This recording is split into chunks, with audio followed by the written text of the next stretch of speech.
Why, my brothers? Because of La ilaha illallah Muhammad Rasulullah. This was the strength of Islam. See, my brothers, after one of the battles, Sahaba, now this may sound nice and pretty. You need to understand, Sahaba were like us. They made mistakes. There was hiccups, but they were men who were very quick to patch it up and fix it up. After one of the battles, there was a lot of booty of war. So Sahaba got together and now they're having what? Mashwara amongst one another. How are we going to distribute this? So each companion speaks his mind, and Abu Dharr, who was an Arab, a very staunch Arab, he gave his opinion. And then Bilal radiallahu ta'ala anhu, who used to be a black slave, when it got to Bilal says, Abu Dharr, look, I don't really agree with your opinion. I think this is what we should do.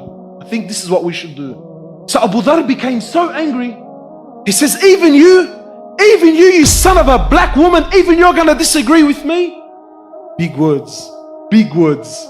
So Bilal got so cut, he picks himself up and he rushes to Rasulullah sallallahu alayhi wa sallam. Let's pause here for a second. Let's speak the language of the boys now, yeah?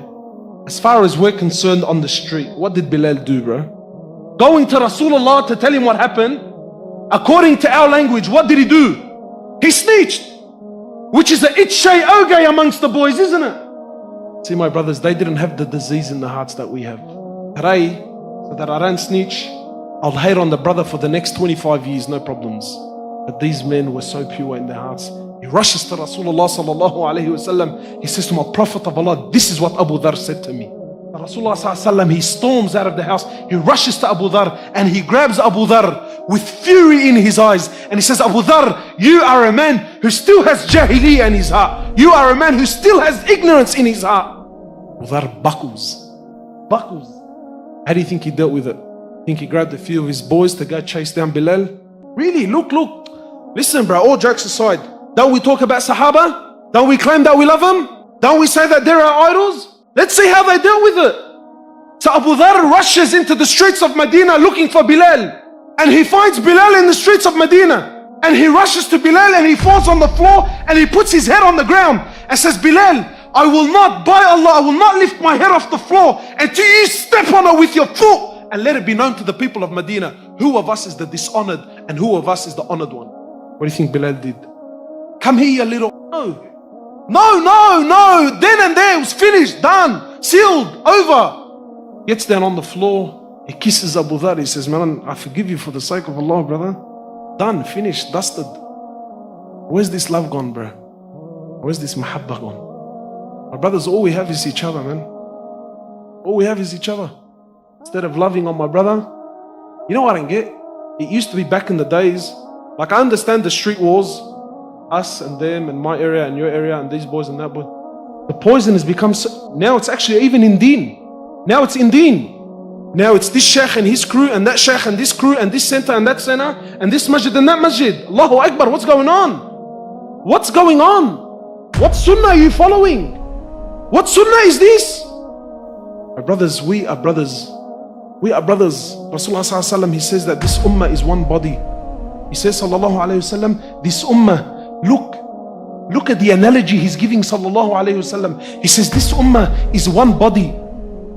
If one part of the body hurts, who feels it? He says the whole body feels it.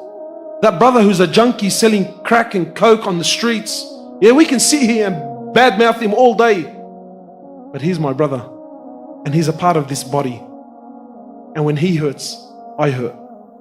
That sister who doesn't have her hijab on with 3-4 boyfriends, and yeah, we can all sit here and badmouth her and run our mouth. Yeah, look at this and look at that. And because she's from this part of this country, and because she's from here and she's from there, and her parents are this and her parents, we can do this all day long. But she's my sister and she's a part of this body. And when she hurts, I hurt. This is Islam. And this is how Sahaba dealt with one another. He says the ummah is like one body. When a part of that body hurts, the whole body stays up the night in fever and in pain. Look at the analogy. I want to ask you something, right? If I harm this pinky here, whatever, man, I fall on the floor, I break it, I cut it off, whatever, bro. This pinky here. What logic, what justice is there that because of this finger, right, this arm is deprived of sleep tonight? You know why? Because that finger is on this hand, and this hand is on this arm. This arm is attached to this body, and those other parts are also attached to the one body. This is what Rasulullah ﷺ is saying.